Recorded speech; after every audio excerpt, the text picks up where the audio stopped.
Good morning. It's Friday. Let's get to this. Last day of the week. Last part of Rome. Yesterday, if you remember, we were talking about Julius Caesar and how he kind of rose to power. He was a governor of Gaul, and he conquered what Gaul is, which is modern day France. After that, the guy who became emperor, Pompey, if you remember yesterday on the Ed puzzle, him and Caesar not really good friends, and Pompey was terrified of him, Julius Caesar, and so he basically tried to take away his armies, which backfired. Julius Caesar in turn invaded Rome, became emperor, and eventually, because he was a radical reformer wanting stuff such as helping the poor, he was killed by a bunch of senators. That being said, he was also kind of a tyrant, kind of cruel. As we saw, there was kind of two sides to the coin. Some said he was a tyrant and cruel, whereas others said he was a great reformer. Needless to say, he was assassinated by senators who were either charged or ran away. And his step-nephew is going to take over after him. Julius Caesar himself had no children, so his half-nephew will be his heir to rule after him. And his name was Octavius. So let's get to who was Octavius, arguably the greatest emperor in Roman history. Here we go. The Roman Empire Part 3. You could just continue this where we stopped yesterday. Remember, pause if you need to. I am going to go in 3, 2, 1, and here we go. So, as the Emperor Octavian will take on the name Augustus. Augustus is going to be ruling the empire for more than 40 years. And he's going to be, this time of his rule is going to be known as the Augustan Age. Now, one thing to notice about his name, there's a month name in his name. Not because he was named after the month of August. No, contrary, it's actually the complete opposite. The month of August is named after Augustus. And quite similarly to that, the month of July is named after Julius Caesar, or July Caesar, I guess you could say, but yeah. And the most important thing, even though after Caesar was assassinated by a bunch of senators and murdered, and there was some war in this era and civil war, under Augustus, Rome will finally see peace, which they're going to call, in Latin, it is Pax Romana, which basically just means Roman peace. Pause here if you need to keep writing. Also, in our Augustan age, you're going to see many things change here in Rome, since it's peaceful and stable. So firstly, early on under his rule, he will finish expanding the empire a little bit more. So yes, there was some war to start, but after his expansion, when they say peace and stability, they specifically mean within the empire there was stability. People weren't trying to kill him and kill each other and take over. It was peaceful under him. But they will expand their empire, meaning the borders, their country, if you will, is going to grow a little bigger. In a way to keep peace, specifically from the quote-unquote barbarians, our ancestors, the Germans and British and Celtics, which would have been like the Irish and Scottish, they're going to keep soldiers on the borders of the Roman Empire with the outside world to kind of keep them away from hurting our people. And the Roman army is going to become the greatest in the world under this age. So whenever we talk about the Roman legions, Julius Caesar was a big era for that. It is going to become the height of military dominance here under Augustus. And again, pause it right here if you need to pause it to finish. That way you don't have a weird skip ahead. The cool thing about our soldiers here in Rome is they, especially in this time of peace, but even during war, when they would be moving throughout the empire, soldiers didn't just fight, they were also paid to do public works projects, which is essentially like our construction workers today. If the government funds some kind of building projects, that is known as a public works project. So you would actually see the Roman soldiers, when they weren't fighting, would build roads, bridges, and tunnels. And this is actually one of the most advanced things, especially in ancient history, is basically anywhere the Roman soldiers went, they built roads to get there. So when they would take something over or try and get more troops there, they could get them there much faster. This is really cool. And the interesting thing about roads is the way they actually designed roads. Here's a little simple drawing of it. We still design our roads today in the same manner. So we don't use these giant large stones. That's one big difference. We don't use stones so much. There are cobblestone, but we don't use like giant bricks all the time. But notice there's on the sides, there's like gutters. So when it rains, it's going to naturally flow into these sides and then probably flow to a river eventually.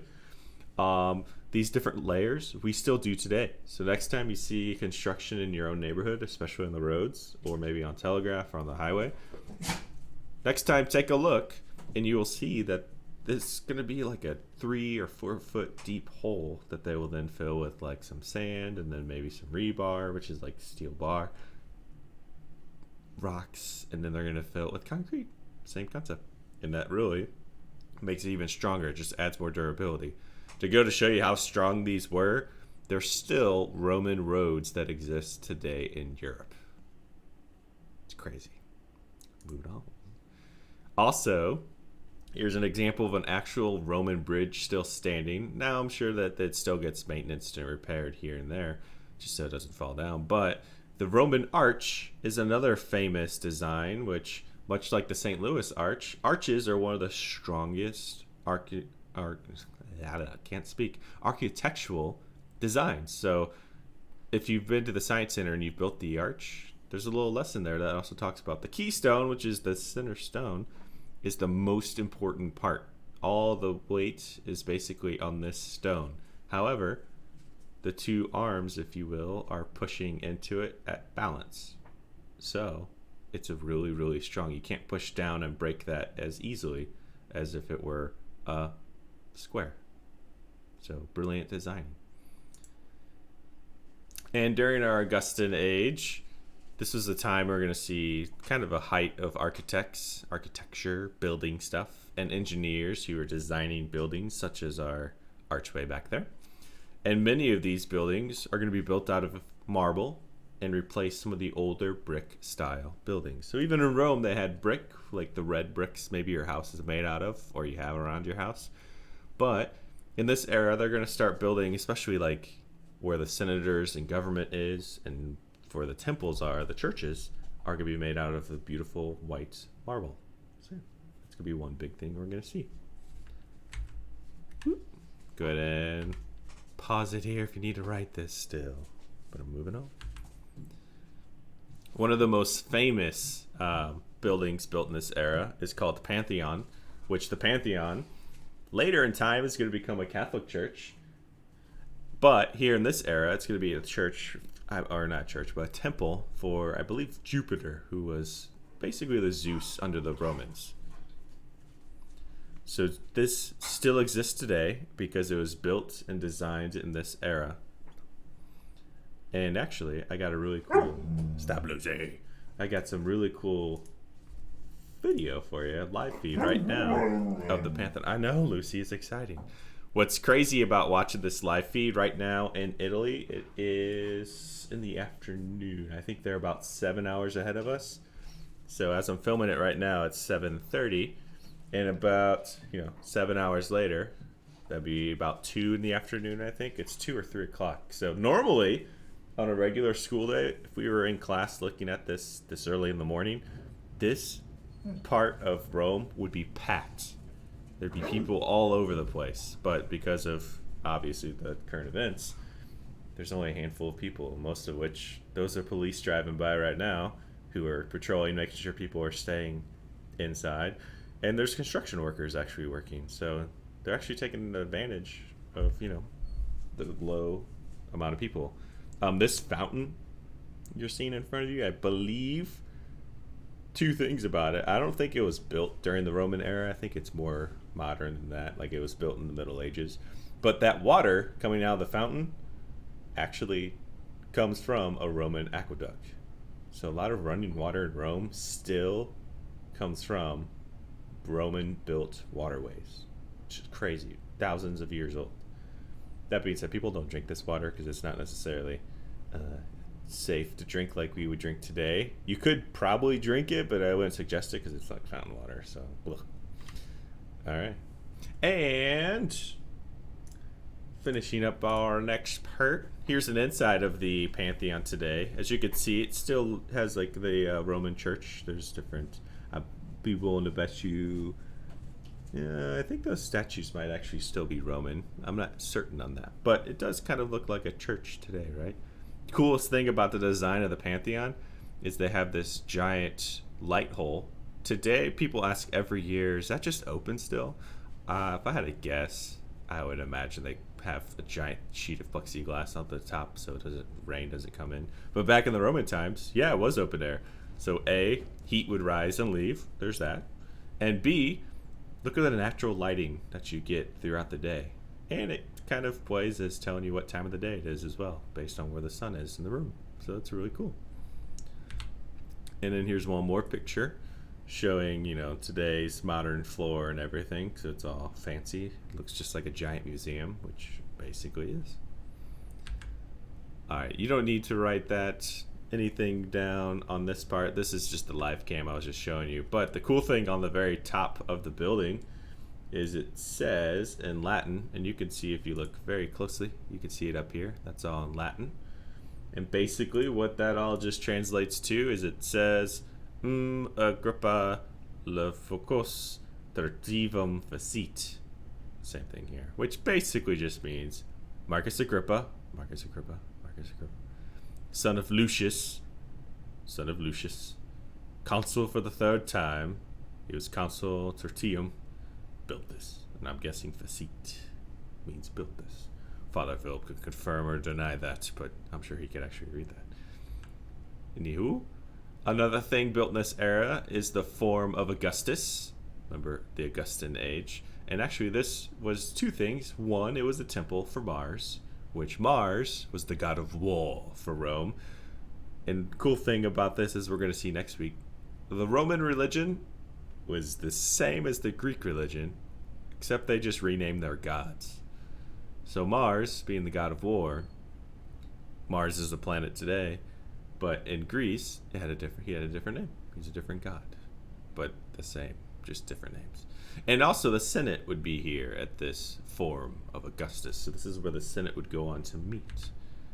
Here's another example in France today. It's in Carré at Nimes. This is a Roman-built temple, thousands of years old. So this is in modern-day France, and it's a historic site now. So even France, modern country, has a lot of Roman miscellaneous architecture and Roman roads. It's really cool. All right. Last thing, I believe this is the last thing. Yep. During this time, trade is going to increase. You're going to see an increase in olive oil, just like was made in Greece, wine, pottery, marble, and grain being shipped all over the Mediterranean because now Rome ruled the entire Mediterranean. They're also going to build lighthouses on the shores, like in Egypt and like Alexandria, which remember was built by Alexander the Great. They're going to build it up in Italy and Greece and Spain, North Africa, so just to help guide their ships who are either moving slaves or trade goods, such as those things. And this is also going to be the time of great Roman literature, storytelling, story writing, poetry, philosophy, all those things. All right. Here's a last couple things to end the day with. Map showing you this is everything that was added under the Octavian or Augustan age. So yellow is kind of what he had leading into his rule by the fall of Caesar. The dark green is what he's going to conquer by about 19, probably CE or AD. I'm guessing what the AC means. So green, dark green, he's going to get all of Egypt. He's going to get Turkey over here. He's going to get this part in northern Spain. Then later, the light green is he's going to start conquering some of our ancestors and the Germanic people. And then the pink will be people who kind of are independent but are allied to the Roman Empire. So they're people along their border. And here's another cool map for you. This is actually, if you're having a question about this, what did the Roman Empire look like under the rule of Jesus Christ? Well, Jesus was from Israel, which is Judea down here. This is all ruled by the Roman Empire by this point. By the time Jesus is alive, this is what Rome looks like. The reason why it's different colors is they made it different colors just to show the states of Rome. So that is it. That's all we got for today. And here's just a little more detailed map showing the Roman Empire. So that's all I got for you today. Next week, we are going to look at the lives and society of Rome. We're going to look at how the people lived in Rome, what they believed, and the things they would do day to day. I will be seeing you next week with those things, as we're going to have a Zoom meeting. So look for an invite today. I'm going to try and schedule that today so you can accept it and you'll get reminders. I'll see ya next week.